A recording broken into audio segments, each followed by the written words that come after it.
Let's create your first product and set up basic inventory. Go to Inventory, Products, then Add Product.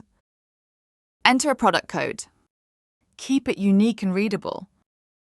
Add a description. And choose a unit of measure. Set the product type. Most items are sellable. If this is a component product for manufacturing, set it as component product. And if this is the finished build, set it as an assembled product. Use product groups and brands to organize reporting and filtering. Grouping helps in a number of ways, such as in stock counts, reorder reports, and BI dashboards. Open the Product Sales tab. Set your default sell price. This is the price Unleashed will use in quotes and sales orders unless a customer-specific tier overrides it. If you sell to different customer groups or currencies, configure sell price tiers. Assign tier prices per product, then allocate a tier to each customer, and Unleashed will populate the correct unit price automatically on the sales order.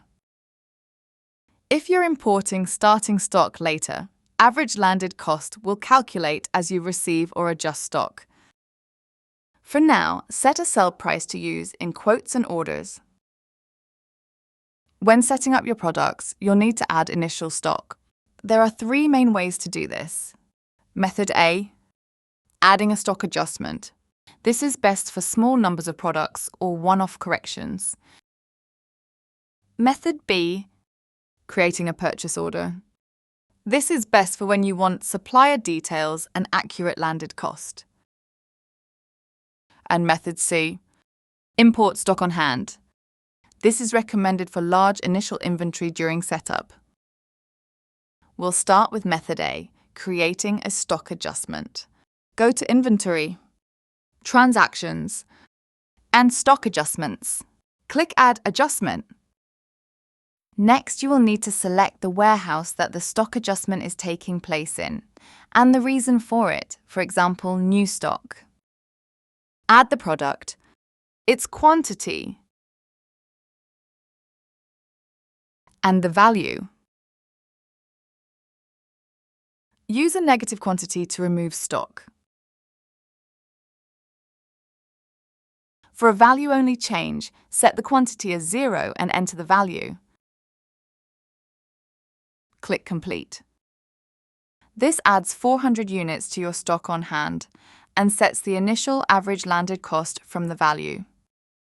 Now on to Method B, opening a purchase order. Receiving a purchase order updates stock and cost based on the supplier price and any charges you add later. Go to Purchases, Purchase Orders, and Add Purchase. Select the supplier and order warehouse. Add the product, the quantity and price,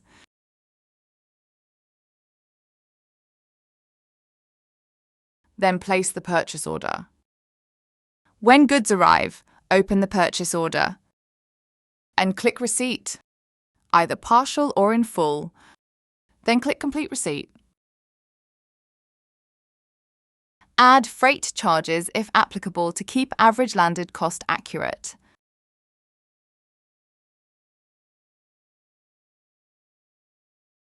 And finally, importing stock on hand. Go to Inventory, Products, Import/Export. Then click on the Stock on Hand tab. Click here to download the Stock on Hand template.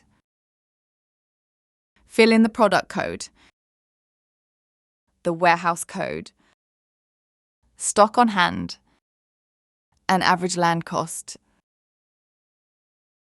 Add serial batch or expiry if required. Save as CSV and drop the file, or click here to upload. Use stock adjustment for quick fixes, purchase orders for supplier-backed cost accuracy, and import stock on hand for bulk onboarding. Open the product and review stock on hand and available quantity. Available quantity equals stock on hand minus allocated quantity. If you allocate stock to orders or assemblies, availability decreases until you dispatch or complete the transaction. And that's it. Time for you to have a try.